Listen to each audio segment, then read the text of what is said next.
membaca. Sebelum nonton video ini, jangan lupa subscribe, like, comment, and share. Jangan lupa tekan tombol loncengnya. Ceng ceng ceng ceng ceng. Alhamdulillahilladzi ja'ala yawmal jum'ati min afdali ayyami syuhuri wal a'wam wa faddala bi tamamil a'mala fihi 'ala al-a'malati kulli min syahri ayyam. Asyhadu an la ilaha illallah dzul jalali wal ikram wa asyhadu anna sayyidana wa maulana Muhammadan sahibul hawli wa syafa'ati wal maqam. Sallallahu ala sayyidina wa maulana Muhammadi wa ala sairil anbiya'i wal mursalin wal malaikatil kiram wa ala alihi wa ashabihi wa man tabi'ahu ila yaumil syarqu fihi al-mu'minuna ila daril khuludi wassalam.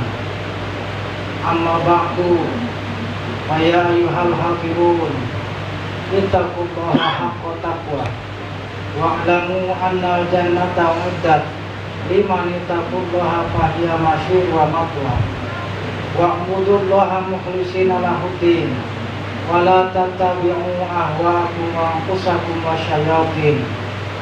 A'udzu billahi minasyaitonir rajim. Alam a'had ilaikum ya bani adam alla ta'budu syaitan innahu lakum aduwwun mubin wa anibuduni hadza siratun mustaqim. Sadaqallahul azim wa nahnu ala dzalika minasyahidin wasyakirin walhamdulillahi rabbil alamin. Hadratul mukramin rahimakumullah, sidang Jumat yang dimuliakan Allah, bersyukur kehadirat Allah Subhanahu wa taala atas limpahan nikmat serta karunia-Nya kepada kita. Nikmat yang banyak bahkan tidak terhingga. Semoga dengan nikmat yang telah dilimpahkan Allah Subhanahu wa taala kepada kita, membuat kita menjadi sadar bahwa kita adalah hamba Allah Subhanahu wa taala yang harus senantiasa bersyukur dengan cara mentasarrufkan segala apa yang telah diberikan Allah Subhanahu wa taala sesuai dengan syariat agama Allah. Kemudian salawat dan salam mari sama-sama kita sanjungkan pada junjungan yang mulia, Nabi yang agung, Nabi besar Muhammad sallallahu alaihi wasallam. Di qauli Allahumma shalli ala sayyidina Muhammad wa ala ali sayyidina Muhammad. Semoga kelak kita mendapatkan syafaat dari beliau. Oleh karena itu, mari senantiasa selain kita memperbanyak sholawat, kita pun mulai untuk mengamalkan sunnah-sunnah beliau, dari hal-hal yang kecil sampai hal-hal yang besar, yang insya Allah semuanya akan mendatangkan kejayaan di dunia dan di akhirat. Hadratul mukramin rahimakumullah, tema khutbah kita pada kali ini adalah tentang 3 perkara yang menjadi tanda Allah Subhanahu wa taala suka kepada seorang hamba. Dalam sebuah hadis yang diriwayatkan oleh Imam Bukhari dari Abu Hurairah radhiyallahu anhu, dia berkata bahwasannya Nabi sallallahu alaihi wasallam bersabda, "Idza aradallahu bi 'abdin khairan faqahahu fid din wa jahadahu fid dunya wa basarahu muyubah." Apabila Allah Subhanahu wa taala menghendaki kebaikan pada seorang hamba, maka Allah Subhanahu wa taala akan memberikan kepahaman agama. Itu yang pertama. Kemudian yang kedua, Allah Subhanahu wa taala akan menjadikan dia juhud terhadap dunia. Dan kemudian yang ketiga, Allah Subhanahu wa taala akan memperlihatkan keburukan-keburukan dirinya di matanya. Hadirin sidang Jumat yang dimuliakan Allah Subhanahu wa taala, Apabila Allah Subhanahu wa ta'ala menghendaki kebaikan pada seorang hamba, maka Allah Subhanahu wa ta'ala akan memberikan kepahaman agama. Dalam hadis lain Rasulullah sallallahu alaihi wasallam bersabda, "May yuridillahu bihi khairan yufaqihu fiddin." Barang siapa yang dikehendaki oleh Allah Subhanahu wa ta'ala mendapatkan kebaikan, maka dia akan dipahamkan tentang perkara agama. Hadirin yang mulia, tentu saja kepahaman agama yang diberikan Allah Subhanahu wa ta'ala ini tidak simsalabim atau abrakadabra, tapi ada hukum sebab akibat di sana. Artinya bahwa seseorang yang memiliki kepahaman tentang agama, maka awal mulanya Allah Subhanahu wa ta'ala akan memberikan taufik, akan memberikan hidayah kepada orang tersebut untuk melaksanakan amalan-amalan yang akan mendatangkan ilmu agama. Bisa jadi dia akan paksakan dirinya untuk senantiasa hadir di majlis-majlis taklim. Bisa jadi ia akan senantiasa bertanya kepada para alim ulama tentang perkara dunia maupun perkara agama. Bisa jadi dia akan banyak membaca buku-buku agama dan senantiasa berkumpul dengan orang-orang yang ahli dalam agama. Dengan demikian hadirin yang mulia, maka ilmunya akan senantiasa bertambah, dan kemudian seiring ilmunya bertambah, Allah Subhanahu wa ta'ala akan memberikannya kepahaman agama. Tidak mungkin seseorang memahami sesuatu tanpa ia mengetahui sesuatu tersebut. Seperti halnya seseorang yang pandai membuat masakan rendang misalkan, dia dianggap paham tentang hal itu, tetapi dia tidak tahu apa bahan-bahannya, bagaimana cara meraciknya dan juga memasaknya. Tentu sesuatu yang tidak mungkin. Maka begitu pun juga dengan seseorang yang ketika Allah Subhanahu wa ta'ala memberikan kepahaman kepada seseorang, yang tidak mungkin akan terjadi pada orang yang tidak ada keinginan untuk menuntut ilmu, tidak ada keinginan untuk belajar, tidak ada keinginan untuk membaca, bertanya kepada para alim ulama. Maka oleh karena itu hadirin yang mulia, senantiasa kita melibatkan diri kita dalam kajian-kajian agama, senantiasa kita bertanya, dan senantiasa juga kita dekat dengan para alim ulama. Karena dari sanalah dan dari mereka lah kita dapat memperoleh ilmu-ilmu agama yang dengannya kita akan diberikan kepahaman oleh Allah Subhanahu wa ta'ala tentang urusan-urusan agama. Itu yang pertama. Kemudian yang kedua, hadirin yang dimuliakan Allah Subhanahu wa ta'ala, wajahadahu fid dunya.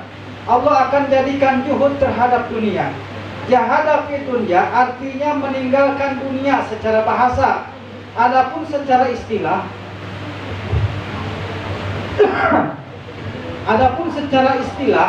yang dimaksud dengan jahada fid dunya adalah meninggalkan dunia yang tidak bermanfaat, meninggalkan dunia yang tidak mendatangkan barokah. Maka oleh karena itu Imam Ghazali mengatakan bahwa pada hakikatnya dunia ini adalah sesuatu yang manis. Dunia ini adalah sesuatu yang manis apabila didapatkan dengan cara hak dan ditasarrufkan atau digunakan dengan cara yang hak pula. Maka betapa banyak orang-orang terdahulu dan orang-orang yang kemudian yang diberikan harta oleh Allah Subhanahu wa ta'ala, dan harta mereka itu bermanfaat untuk dunia dan akhirat mereka.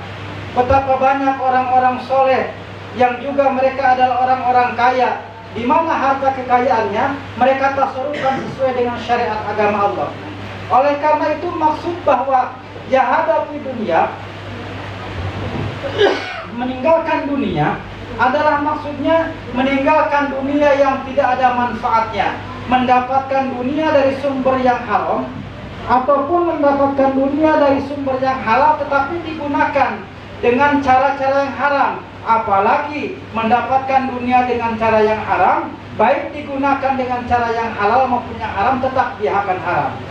Oleh karena itu hadirin yang dimuliakan Allah Subhanahu wa ta'ala, bagaimana Jahada fi dunya, juhud terhadap dunia ini menjadikan sebuah ukuran bagi kita bahwa hidup di dunia ini adalah sesuatu yang Allah Subhanahu wa taala inginkan dari kita untuk menggunakan dunia ini sesuai dengan syariat agama Allah. Kita melaksanakan ibadah-ibadah ini, ada ibadah yang memang mesti harus kita gunakan dengan fasilitas dunia, seperti ibadah haji tentunya. Maka hanya orang-orang yang memiliki kemampuan untuk melakukan perjalanan, mereka akan dapat melaksanakan ibadah haji. Orang-orang yang dapat mengeluarkan zakat bermanfaat bagi kaum muslimin dan orang-orang yang membutuhkannya, itu pun bisa dilakukan oleh orang-orang yang memiliki harta kekayaan yang menurut ukuran syariat agama nisab untuk mengeluarkan zakat. Oleh karena itu hadirin yang mulia, bahwa dunia ini pada hakikatnya adalah sesuatu yang baik jika digunakan dengan cara yang baik dan ditasarrufkan dengan cara yang baik pula. Namun hadirin yang mulia, karena dunia ini adalah sesuatu yang sangat liar, apabila digunakan dan dicari dengan cara-cara yang tidak benar, maka ulama juga mengatakan bahwa dunia ini seperti ular berbisa. Bagi orang yang mampu menangkapnya, bagi orang yang mampu menjinakkannya, maka dia dapat menangkapnya, kemudian mengambil bisanya dan menjadikan penawar dari bisanya sendiri. Tetapi bagi orang yang tidak mampu menjinakkan ular tersebut, apabila dia mencoba untuk menangkapnya, maka ular tersebut akan mematuknya dan dia akan celaka. Oleh karena itu hadirin yang mulia, banyak di dalam Al-Quran dan hadis-hadis Nabi SAW tentang pentingnya untuk meninggalkan dunia yang tidak ada manfaatnya. Oleh karena itu hadirin yang mulia, Allah Subhanahu wa taala juga menegaskan di dalam Al-Quran, qul mata'ud dunya qalil, katakanlah bahwa harta benda dunia itu adalah sedikit, wal akhiratu khairul liman ittaqa, sedangkan akhirat lebih baik bagi orang-orang yang bertakwa. Oleh karena itu hadirin yang dimuliakan Allah Subhanahu wa taala, maka dunia adalah sesuatu yang akan menjadi baik apabila digunakan dengan cara yang baik dan dicari dengan cara yang baik, dan dunia akan menjadi tidak baik walaupun dia digunakan dengan cara yang baik ataupun dengan cara yang tidak baik. Oleh karena itu mari sama-sama kita tasarrufkan dunia kita sesuai dengan syariat agama Allah. Kemudian yang ketiga hadirin yang mulia, apabila Allah Subhanahu wa taala menghendaki kebaikan pada seorang hamba, maka kata Nabi sallallahu alaihi wasallam, wa basarahu uyuba, maka Allah Subhanahu wa taala akan memperlihatkan keburukan-keburukan dirinya di matanya. Hadirin yang mulia, sifat manusia, kadang kita lebih jeli melihat keburukan orang lain daripada keburukan kita sendiri. Kadang kita lebih jelas melihat kekurangan orang lain daripada kekurangan kita sendiri. Padahal sebetulnya hadirin yang mulia, Allah Subhanahu wa taala telah menganugerahkan kita dua mata, mata yang kanan dan mata yang kiri. Filosofinya adalah bahwa mata yang kanan hendaknya kita pergunakan hanya untuk melihat kebaikan orang lain saja. Orang lain itu baik di mata kita, tengok kebaikan-kebaikannya. Seburuk apapun orang, mesti ada kebaikan pada dirinya. Karena tidak akan pernah ada orang yang seluruh hidupnya hanya berbuat kebaikan, karena dia bukan syaitan. Mesti ada kebaikan-kebaikan. Jadi pandang orang lain itu sisi baiknya, sehingga kebaikan orang lain itu akan menular pada dirinya. Dan kemudian pada mata yang kiri, Allah Subhanahu wa taala menghendaki agar kita melihat keburukan-keburukan kita sendiri. Sehingga dengan kita lihat keburukan-keburukan kita sendiri setiap saat, maka setiap saat pula kita akan senantiasa untuk memperbaiki keburukan-keburukan kita. Kita ganti dengan kebaikan-kebaikan, dan kita tidak akan sempat, tidak punya waktu untuk mengoreksi lagi keburukan orang lain, apalagi membicarakan keburukan-keburukan orang lain tersebut. Hadirin yang dimuliakan Allah Subhanahu wa taala, maka mudah-mudahan Allah Subhanahu wa taala menganugerahkan ketiga sifat tersebut kepada kita. Allah memberikan taufik dan hidayah kepada kita dengan kita dibuatnya untuk mau melakukan hal tersebut. Yang pertama, Allah Subhanahu wa Ta'ala menginginkan agar kita menjadi pribadi muslim yang cerdas, menjadi pribadi muslim yang terus berikhtiar untuk meningkatkan kualitas diri kita dengan ilmu pengetahuan. Kemudian yang kedua, hadirin yang mulia, jangan jadikan dunia ini sebagai tujuan, hadirin. Betapapun banyak harta kita, tetap saja harta kita itu akan kita tinggalkan. Harta yang sebenarnya adalah harta yang kita transfer lebih dahulu untuk sodako, untuk jariah, untuk fakir dan miskin, untuk infak, keluarga dan lain sebagainya. Itu sesungguhnya yang menjadi harta milik kita. Oleh karena itu, sebanyak apapun yang kita cari, yang kita dapatkan adalah kita usahakan untuk kemaslahatan hidup dan agama kita. Kemudian yang ketiga, kita senantiasa berbaur dengan orang yang berbeda watak dan karakter di kampung kita, di lingkungan kita, dengan tetap memandang mereka adalah saudara kita yang juga punya sama-sama kesalahan seperti kita dan seperti yang lainnya. Jangan satu kesalahan orang lain lalu melupakan kebaikan-kebaikannya. Sama seperti halnya kesalahan yang pernah kita lakukan, kita pun ingin agar kesalahan kita dimaafkan oleh saudara-saudara kita. Sehingga insya Allah kalau terjadi hal demikian, maka kita akan hidup di masyarakat dengan rukun, aman dan damai, karena kita saling menghargai satu sama lain. Dan yang terpenting, jangan sampai kita lupakan saling menghargai dengan sesama, menyayangi kepada anak-anak muda, karena mereka adalah pewaris kita yang akan meneruskan kerja kita selanjutnya. Dan yang tidak kalah pentingnya juga, hormati dan muliakan para ulama, hadirin. Muliakan para ulama, karena bagaimanapun mereka adalah pewaris ilmu Nabi, yang karena mereka kita mengetahui agama ini, dan karena mereka kita mengetahui mana yang hak, mana yang batil. Mudah-mudahan Allah Subhanahu wa Ta'ala memberikan taufik dan hidayah kepada kita, sehingga kita diberikan kepahaman atas perkara agama demi keselamatan dunia dan akhirat kita. Fa'tabiru ya ulil absar la'allakum tuflihun, innahu huwal ghafurur rahim.